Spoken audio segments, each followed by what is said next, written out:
અમદાવાદ શહેરના Gandhi road electric બજાર અને ચશ્મા બજારમાં કોઠાળી પુલની અંદર અમદાવાદ મ્યુનિસિપલ કોર્પોરેશન તંત્રની ઘોર બેદરકારી સામે આવી છે। પથ્થર તૂટેલા છે, સમારકામ થતું નથી કે પથ્થરો નવા નાખવામાં આવતા નથી। તંત્રને વારંવાર રજૂઆત કરી હોવા છતાં કોર્પોરેટર અને ધારાસભ્યને કંઈ પડી નથી, જેથી વેપારી ત્રાહિમામ પોકારી ગયા છે। આવા જ એક ભાઈ છે જેઓનું નામ હસમુખભાઈ છે, જેઓ પોતે અપંગ છે અને તેમને આ ખાડાઓવાળા રસ્તામાં ચાલવામાં બહુ જ તકલીફ પડે છે। આવા તો કેટલાય લોકો છે જેઓ આ તંત્રના પાપે પરેશાની ભોગવી રહ્યા છે। નમસ્કાર દર્શક મિત્રો, હું છું જયનીત શુક્લા, આપ નિહાળી રહ્યા છો ક્રાઇમ પેટ્રોલિંગ ન્યૂઝ। એમાં આપણું ખૂબ ખૂબ સ્વાગત છે। અમારી ક્રાઇમ પેટ્રોલિંગ ન્યૂઝ યુટ્યુબ ઉપર લાઇક કરો, શેર કરો અને સબસ્ક્રાઇબ કરો, જેથી કરી અવનવા સમાચાર તમારી પાસે પહોંચી શકે।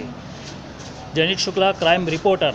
અમદાવાદ શહેર છે, ત્યાં ગાંધી રોડ છે, ગાંધી રોડની અંદર કોઠારીપોર આવેલી છે। કોઠારીપોરની અંદર પથરા તૂટેલા છે, તેનું સમારકામ થતું નથી, વેપારીઓને અવનવી તકલીફો પડી રહી છે। અમદાવાદ મ્યુનિસિપલ તંત્રની ઘોર બેદરકારી સામે આવી છે। ક્યારે આ પથ્થર નંખાશે, એની કોઈ સમસ્યા હલ થતી નથી, ક્યારે એની સમસ્યા હલ થશે? તો આપણે એક વેપારી જોડાઈ ગયા છે અમારી સાથે। કેટલી વખતથી આ સમસ્યા છે, પથરા નંખાતા નથી? 4 મહિનાથી આ તકલીફ છે। આવવા જવાની બહુ તકલીફ પડે છે, વાહન વિસ્તાર ચાલવાની તકલીફ પડે છે, પગની તકલીફ છે મારે, બરાબર।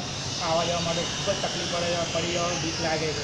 અહીં કોઈ કોર્પોરેટર, ધારાસભ્ય કોઈ આવતા નથી? તમે આપ્યું છે આવેદનપત્ર?